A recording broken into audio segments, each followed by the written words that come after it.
We start in North America. Israeli Prime Minister Benjamin Netanyahu says he remains determined to eliminate both the military and governmental capabilities of Hamas. This comes after meeting US President Donald Trump at the White House. Netanyahu said they focused on securing the release of hostages still held in Gaza. He also discussed what he called the great victory over Iran and its wider implications for the region.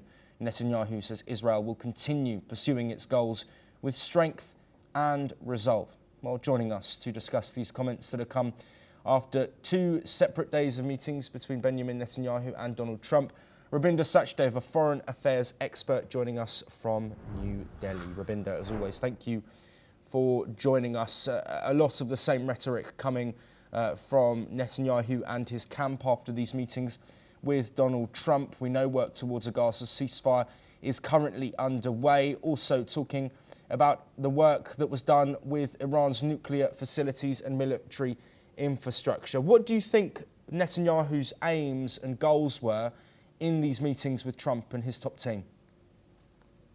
I think Netanyahu's aims and goals in his meeting with Trump and over the past few years with the previous American presidents and with Trump in this term is to bring America around to his view of the Middle East and how he sees it should be reordered, especially the neighborhood of Israel and the broader Middle East. So I think Netanyahu's aim and intent has been that consistently to get America around to his points of view, or to meet America at certain point, but to get America to change its view.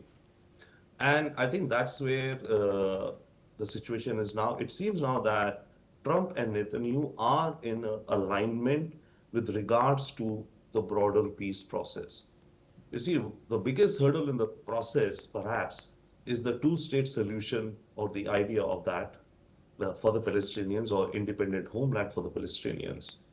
Now, US so far has been kind of talking about it and had been mentioning that, yes, but it seems now US may be giving up on that solution, it seems to me.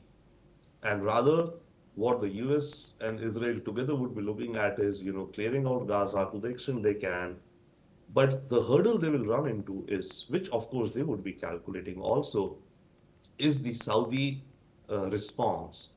Because one objective for Trump is also to bring about a Saudi-Israeli reconciliation. Okay, and that's that's an objective for Israel also.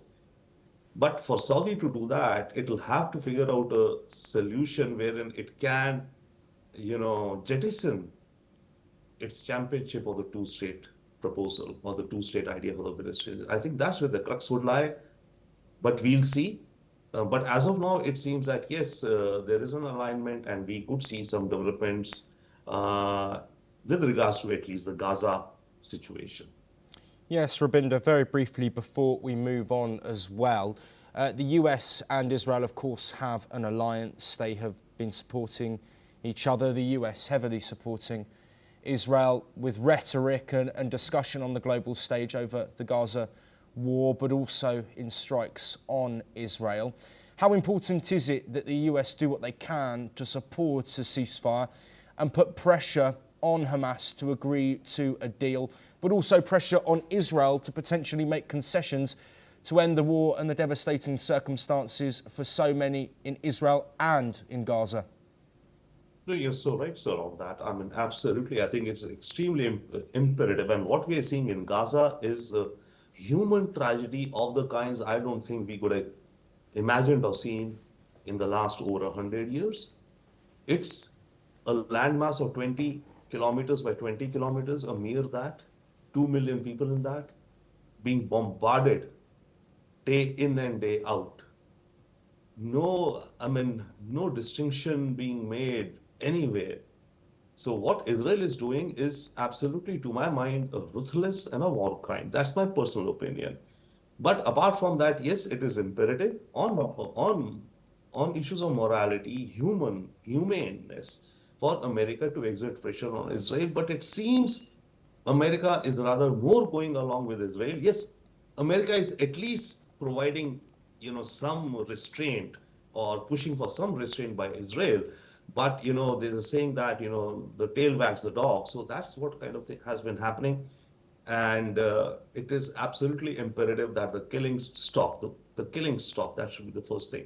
Hopefully, in the coming days, that could happen in Gaza. Yes, Rabinder, if you stay with us, we're going to continue in North America, and US President